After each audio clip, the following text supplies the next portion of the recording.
Now read this question. Draw the given diagram in your answer book and complete it for the path of ray of light beyond the lens. So it is very easy question like a lens is given. This lens is convex lens and this O is the optical center. This is the principal axis. O is the optical center. F is focus. 2F center of curvature. Clear?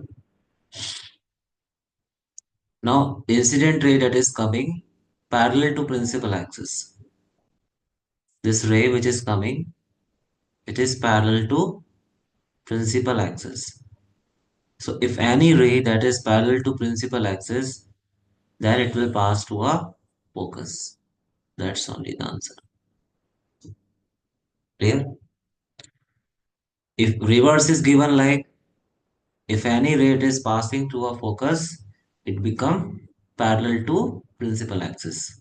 Okay, I hope this is clear to you. Thank you. Thank you so much.